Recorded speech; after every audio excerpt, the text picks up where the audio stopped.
बच्चों JEE main 2026 की अब रजिस्ट्रेशन शुरू हो चुकी है और इस रजिस्ट्रेशन को स्मूथ बनाने के लिए आप लोगों को पहले से ही अपने कुछ डॉक्यूमेंट्स रेडी रखने हैं।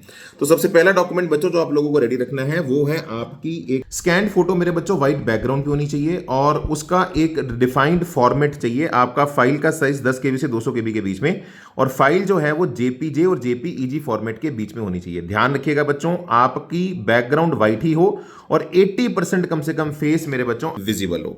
इसी के साथ जो अगला डॉक्यूमेंट मेरे बच्चों आपको चाहिए होगा वो चाहिए होगा सिग्नेचर। स्कैन सिग्नेचर कुछ नहीं है, आपको एक व्हाइट पेपर के ऊपर अपना सिग्नेचर करके उसका एक सॉफ्ट कॉपी बनाना है। फॉर्मेट वही जेपीजे जेपीईजी, 4 केबी से 30 केबी के बीच में, बैकग्राउंड आपकी व्हाइट ही होनी चाहिए।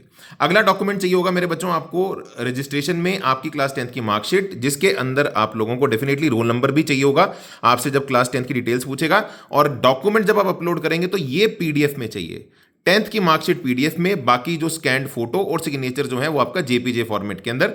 पीडीएफ आपका जाएगा 50 केबी से 300 केबी के बीच में। बच्चों आपका जो आइडेंटिटी प्रूफ है वो आपको तब अपलोड करना है अगर आपका आईडी प्रूफ डिजी लॉकर या है। तो अगर आप आधार कार्ड या डिजी लॉकर से आईडी प्रूफ ले रहे हैं तो ये ऑटोमेटिकली आपका ओटीपी के थ्रू वेरीफाई हो जाएगा। लेकिन अगर आपने आधार या डिजी लॉकर के अलावा कोई और आईडी प्रूफ सिलेक्ट किया, उस केस में आपको वो डॉक्यूमेंट अपलोड करना पड़ेगा जिसका फाइल का साइज 10 केबी से 200 केबी के बीच में होगा।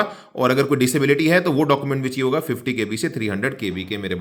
ठीक है जी। और याद रखिए, अगर आप किसी कैटेगरी को बिलोंग करते हैं तो कैटेगरी सर्टिफिकेट अपलोड नहीं करना। आपको कैटेगरी सर्टिफिकेट की डिटेल्स लाइक की इशूइंग डेट, इशूइंग अथॉरिटी और उसकी जो वैलिडिटी है वो सारी डिटेल्स आपको, registration number of category certificate, वो डिटेल सारी आप लोगों को अपनी रजिस्ट्रेशन फॉर्म के अंदर फिल करनी है। तो आई होप मेरे बच्चों आपको पूरी क्लैरिटी होगी कि रजिस्ट्रेशन प्रोसेस को कैसे अपना शुरू करने से पहले इन चीज़ों की तैयारी करके रखिए। और डिटेल्ड वीडियो आप अटैच लिंक में दिख रहे हैं, डिटेल वीडियो मैंने बड़ी स्क्रीन पे कर दी है। आराम से बैठ के अपने पेरेंट्स के साथ लैपटॉप पे बैठ के इसे देखिएगा और बाकी सब्सक्राइब रहें ताकि विनय सर इसी तरह आप लोगों की हेल्प और मदद कर पाएं। Thank you so much.